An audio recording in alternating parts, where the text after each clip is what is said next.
Hi friends, episode 13 के starting में देखते हैं किम जून और सब लोग बैठकर साथ में ड्रिंक कर रहे थे और उसके पापा के पास कॉल आता है सोन्यूल के माँ का और कहती है कि सोन्यूल का तबीयत बहुत ख़राब है, जल्दी आओ। वो हॉस्पिटल जाता है तो हम देखते हैं कि सोन्यूल का तबीयत बहुत ही ज़्यादा ख़राब था।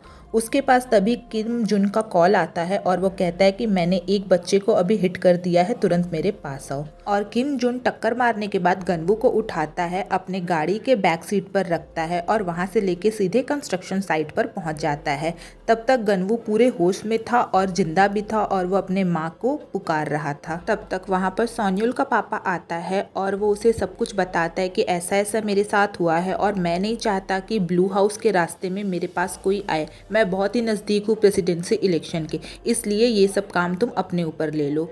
उसका पापा मान जाता है और वह कहता है कि तुम प्रॉमिस करो, तुम मेरे बेटे का पूरा देखभाल करोगे। और वो मान जाता है और उसका पापा गनवू को गाड़ी से नीचे उतारता है और उसे पूरी तरीके से पीछे का गियर लेकर मार देता है और फिर उसे अपने गाड़ी में भरता है और उसे ले जाकर एक जगह पे रख देता है जहाँ पर सब पुलिस आया था और हमें पता चला था कि गनवू का डेथ वहाँ पर हुआ है, बट एक्चुअली वहाँ पर हुआ नहीं था। इधर सुयोन अपने घर में बैठकर वही टैबलेट से सारा रिकॉर्डिंग सुन रही थी और उसे तो जैसे भरोसा नहीं हो रहा था कि वो ये सब क्या सुनी है। ये सब सोन्यूल भी वहाँ पर सुनता है और वह सुनकर घर के बाहर आकर बैठ जाता है। उसका हिम्मत नहीं होता है उस टाइम पर सुयोन से बात करने का, क्योंकि सुयन बहुत ही ज़्यादा रो रही थी। उसे याद आता है कि कैसे जब उसे हॉस्पिटल में होश आया था तो सोन्यूल की माँ उसको बताई थी कि उसका हार्ट ट्रांसप्लांट हुआ है। वो पूछता है कैसे, उसकी माँ कहती है रीज़न मत पूछो, बस हो गया। इधर यूरी कॉल लगाती है सुयन को और सुयन कॉल नहीं उठाती है। इधर हम देखते हैं सुयन की माँ को अल्जाइमर्स की बीमारी हो गई है, वो चीज़ें भूल रही हैं धीरे धीरे। इधर सोन्यूल अपने कंस्ट्रक्शन साइट पर जाता है और बैठकर वहाँ पर यही सब सोचता है और वो याद भी करता है कि कैसे सुयन जब यहाँ पर आई थी तो वो उसके साथ तारे देखा था और आपस में बातचीत किया था। वो थोड़ा सा रिलैक्स होने या फिर समझ लीजिए टेंशन कम करने वो बीच साइड भी जाता है। इधर किम जून सूहो से मिलता है और कहता है कि अपनी वाइफ पर थोड़ा नज़र रखो, तुम शायद अच्छे हस्बैंड नहीं हो, तुम्हें पता नहीं रहता है कि तुम्हारी वाइफ आजकल क्या कर रही है। इधर सुयन की माँ जाती है डॉक्टर से मिलने, डॉक्टर उन्हें दवाई देता है और बताता है कि इसका सॉल्यूशन क्या है। इधर जाता है सोन्यूल मिलने गनवू के ग्रेव पर और उसके सामने एक छोटा सा टेडी बियर रखता है और फ्लावर्स रखता है और कहता है कि मैं तुमसे प्रॉमिस कर रहा हूँ कि मैं तुम्हारी माँ का आज से पूरा हेल्प करूँगा। नेक्स्ट सीन में सुयन जाती है एक लॉयर के पास और कहती है कि मेरे पास एविडेंस है, मैं अब किम जून के खिलाफ लड़ना चाहती हूँ, केस करना चाहती हूँ। जब वो उधर से लौटती है तो उसके पीछे पीछे सोन्यूल उसका पीछा कर रहा था। वो कहती है कि तुम कब तक मेरा पीछा करोगे। वो कहता है कि तुम घर के अंदर चली जाओगी, मैं अपने घर चला जाऊंगा। और वो उसके पास आता है, कहता है कि मैंने उस दिन सारे रिकॉर्डिंग सुनी थी और वो बहुत ज़्यादा सॉरी फील करता है और उसे रो रो कर सॉरी बोलता है। इधर किम जून एक प्रेस कॉन्फ्रेंस अटेंड कर रहा था। उधर सुयन भी जाती है अपने एक लॉयर के साथ मिलकर और एक दो लोगों के साथ मिलकर वो अपना एविडेंस रिकॉर्ड करवाती है और वो सारे बयान वहाँ पर देती है।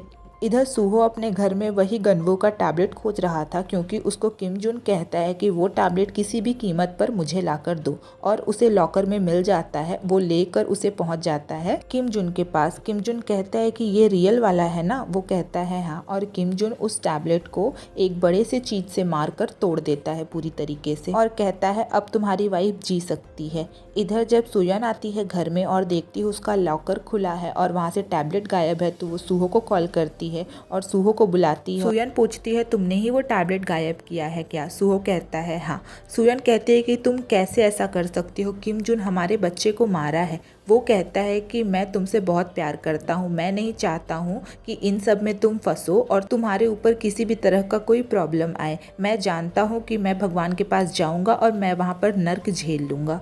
इधर सोन्यूल जाता है सुयन के माँ के रेस्टोरेंट में खाना खाने। वो उसे खाना देती है और उसे समझाती है कि अपने मन में किसी भी तरह का रिवेंज मत रखो क्योंकि ये सब से कुछ भी नहीं मिलने वाला है, वो तो अपना सजा भोग ही चुकी है। इधर सोन्यूल के दोस्त एक पैम्पलेट लेकर लोगों से घूम घूम कर रिक्वेस्ट कर रहे थे कि जो जो किम जून के फाउंडेशन का विक्टिम रहा है वो प्लीज़ हम लोग के साथ जुड़े और हम लोग साथ में मिलकर उसके खिलाफ लड़ेंगे। पहले तो कोई रेडी नहीं होता है, फिर 2-4 लोग रेडी होते हैं, वो लोग आते हैं, बट जब ये लोग सुनते हैं कि वो लोग अगेंस्ट जा रहे हैं उसके, तब सारे विक्टिम कहते हैं कि नहीं, हम लोग ये नहीं करेंगे। फिर सोन्यूल उठता है और कहता है मुझे पता है कि वो बहुत ही बुरा इंसान है किम जुन। उसने मेरे पापा को एक लड़के के मौत के केस में फंसा दिया। मेरी मम्मी को इस बात का सच पता था तो मेरी मम्मी का एक्सीडेंट करा दिया, लेकिन मैं फिर भी उसके अगेंस्ट जा रहा हूँ। ये सुनकर जो पब्लिक थोड़ी बहुत इकट्ठा रहती है वो उसके साथ आती है और स्टैंप मारकर अपना सहमति वो लोग जताते हैं।